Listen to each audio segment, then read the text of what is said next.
अब हम भगवान की ऐसी कथा में प्रवेश करने जा रहे हैं कि जिस कथा को श्रवण मात्र से भगवत प्रेम जागृत होता है और व्यक्ति के जीवन में जो काम की वासना है वह छट जाती है।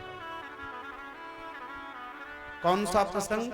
बोले हम महाराज की कथा में प्रवेश पा रहे हैं। महाराज की कथा में तो वैसे भी भ्रम है। ज्यादातर लोगों का मानना होता है कि भगवान ने किया ही क्या,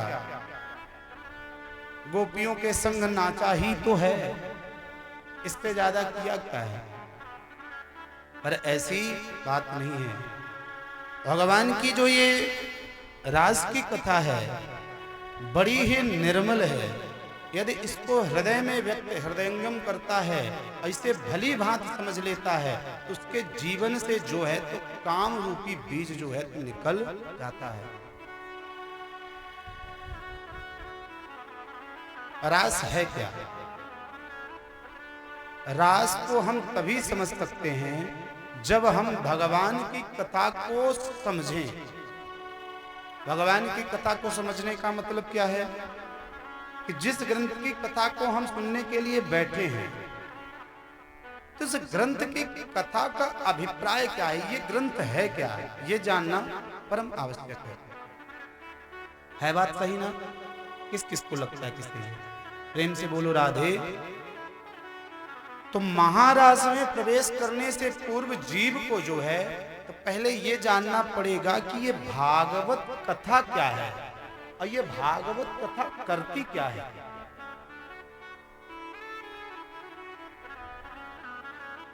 भागवत की संरचना कैसे हुई, इसकी रचना कैसे हुई और इसका नाम भागवत ही क्यों रखा गया। आप सभी यहाँ पर बड़े विशिष्ट जन भी बैठे हुए, गुरुजन भी बैठे हुए, ये तो गुरु घराना ही है और नित्य आप सभी भी कथाएं किया करते हैं। सिर्फ दो ही ऐसे ग्रंथ हैं जिनके नाम के आगे स्त्री मद जुड़ा हुआ है। केवल और केवल दो ही ग्रंथ, पहला श्रीमद् भागवत महापुराण और दूसरा श्रीमद् गीता, भगवत गीता।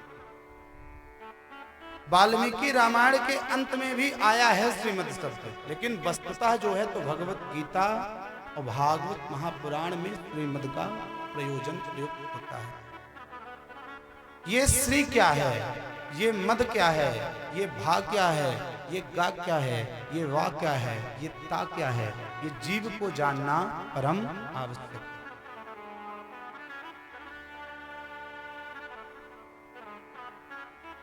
आप सभी ध्यान पूर्वक सुनेंगे। श्री यानी होता है, कथा के प्रथम दिवस ही बताया था, श्री यानी होता है शोभा। क्या होता है? जोर से बोले, शोभा। श्री यानी होता है कांति, श्री यानी होता है आदर, श्री यानी होता है श्री लक्ष्मी और श्री यानी होता है श्री राधा रानी। मद का शाब्दिक अर्थ है अहंकार या नशा। मद यानी अहंकार या नशा। लेकिन व्याकरणीय दृष्टिकोण से यदि देखा जाए तो श्रीधर स्वामी पात्र लिखते हैं कि स्त्री मद क्या है, तो कहते हैं स्त्री अस्यास्ति अस्मिन् इति श्रीमदः, जिसमें श्री जी का नित्य निवास हो उसी को श्री मद कहते हैं। बात समझ में आ रही? आ रही तो प्रेम से कहो राधे। श्रीमद क्या है? बोले श्रीमद वही है जिसमें श्री जी का नित्य निवास स्थान है। वाह।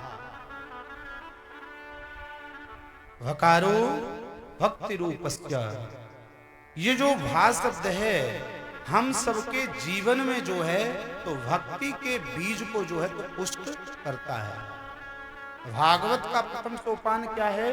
बोले हृदय में जीव के भक्ति आए। बात समझ में आ रही है ना? भागवत का प्रथम सोपान क्या है कि जीव के हृदय में जो है तो भक्ति का प्रादुर्भाव हो।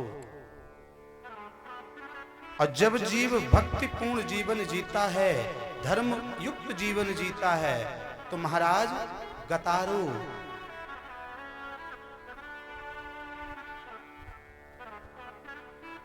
गति रूपस्य, हमारे जीवन में गतार आएगा। अब गतार काहे का सूचक है?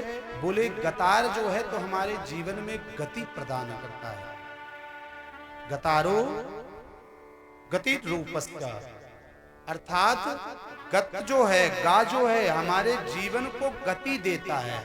अब गति हमारे जीवन में कब आएगी महाराज?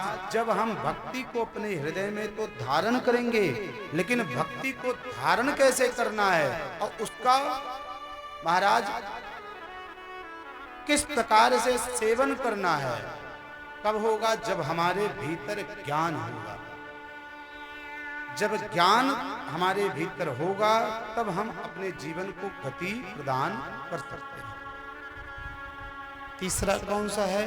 बोले वाह, बोले बकारो ब्रह्म रूपस्य, ये जो भागवत का वाह अक्षर है हमारे भीतर जो है तो ब्रह्म के बीज को प्रस्फुटित करता है। बोले किस ब्रह्म के बीज को? बोले जिस ब्रह्म को जानने के बाद जो है तो जीव को स्वतः ही इस संसार से वैराग्य हो जाता है।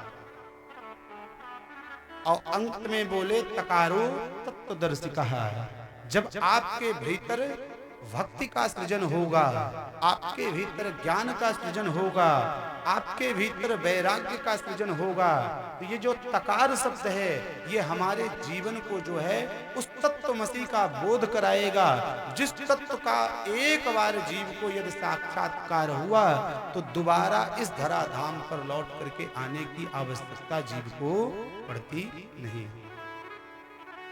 अब इसे यदि विस्तार पूर्वक समझा जाए